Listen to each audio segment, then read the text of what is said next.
नमस्कार लाडक्या बहिणींनो, Marathi digital world मध्ये तुमच्या सर्वांचं पुन्हा एकदा स्वागत आहे।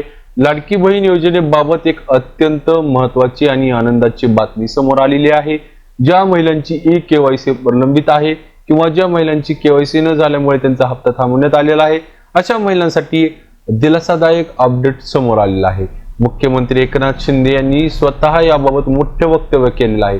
त्यामुळे लाखो महिलांना पुन्हा एकदा आशा निर्माण झालेली आहे। मित्रांनो, आजच्या या व्हिडिओमध्ये आपण जाणून घेणार आहोत पुन्हा केवायसी सुरू होणार का किंवा सुरू झालेली आहे का, एकनाथ शिंदे यांनी नेमकं काय म्हटलेलं आहे, कोणत्या महिलांना याचा फायदा होणार आहे आणि पुढील हप्ता कधी येऊ शकतो। म्हणून व्हिडिओला न स्किप करता संपूर्ण बघा, जेणेकरून सर्व डिटेल तुम्हाला व्यवस्थित समजतील।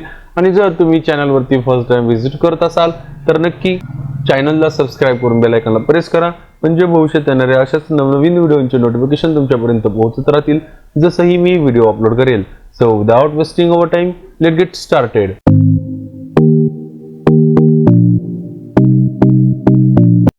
नेमकं एकनाथ शिंदेनी काय वक्तव्य केलेलं आहे तर लाडकी बहीण योजनेअंतर्गत पात्र महिलांना कोणत्याही परिस्थितीत वंचित ठेवले जाणार नाही।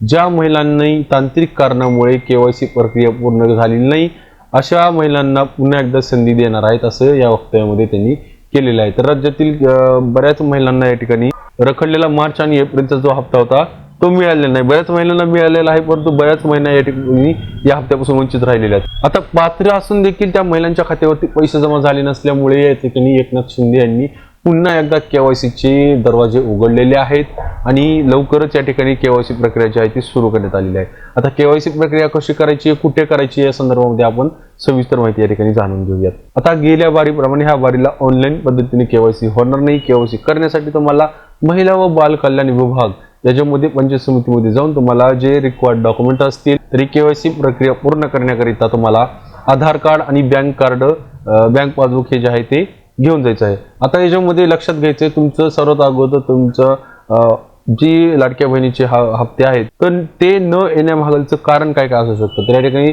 एक म्हणजे केवायसी अपुरी राहिलेली असू शकते, दुसरं म्हणजे आधार आणि बँक पासबुक यावरतीचे नाव जुळत नसतील, दस्तावेज पडताळणी प्रलंबित असेल किंवा तांत्रिक त्रुटीमुळे अर्ज होल्ड वरती गेलेला असेल, अशा महिलांना या ठिकाणी डबल केवायसी करावं लागणार आहे। केवायसी करण्यासाठी कोणते कागदपत्रे घेऊन जायचे आहेत तर या ठिकाणी आधार कार्ड, बँक पासबुक हे कागदपत्रे घेऊन तुम्हाला पंचायत समितीमध्ये महिला व बाल कल्याण विभागामध्ये व्हिजिट करून तुम्हाला त्या ठिकाणी ते डॉक्युमेंट जे आहे ते जमा करून तुमची केवायसी प्रक्रिया ऑफलाईन पद्धतीने पूर्ण करून घ्यायची आहे। तर त्याच्या रिलेटेड सविस्तर माहिती या ठिकाणी जाणून घेऊया, ठीक आहे। त्या ठिकाणी फडणवीस सरकारच्या महत्त्वाकांक्षी लाडकी बहीण योजनेतील लाभार्थी महिलांच्या खात्यावरती मार्च आणि एप्रिलचा महिन्याचा हप्ता जो आहे तो पडायला सुरू झालेला आहे। बऱ्याच महिलांना रखडलेला 3000 रुपये हप्ता जो आहे तो त्यांच्या खात्यावरती जमा झालेला आहे, परंतु ज्या लाडक्या बहिणींना या ठिकाणी केवायसी प्रक्रिया पूर्ण न झाल्यामुळे किंवा राहून गेल्यामुळे त्यांना हप्ता मिळाला नाही, त्यांच्यासाठी आता शेवटची संधी सरकारने या ठिकाणी दिलेली आहे, ठीक आहे।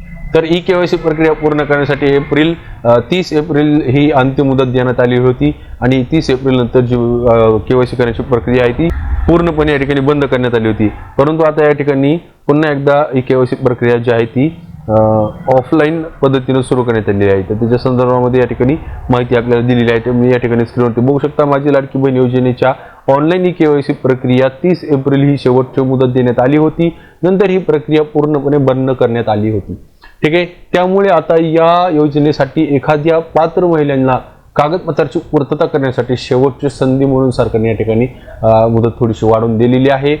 तर ज्यांना या ठिकाणी कागदपत्र पूर्तता करायची असेल अशा महिलांनी जिल्हा महिला व विकास विभागात कागदपत्रे सादर करावयासाठी या ठिकाणी सांगितलेले आहेत। ही महिलांसाठी आता शेवटची संधी आहे। महिला व बाल कल्याण विभागाकडे हे जे डॉक्युमेंट्स असतील, रिक्वायर्ड कागदपत्रे ती घेऊन जायचे आणि त्या ठिकाणी तुम्हाला हे कागदपत्रे देऊन तुमची केवायसी प्रक्रिया जी आहे ती पूर्ण करून घ्यायची। लक्षात घ्यायचं आहे ही तुमच्यासाठीची शेवटची संधी आहे।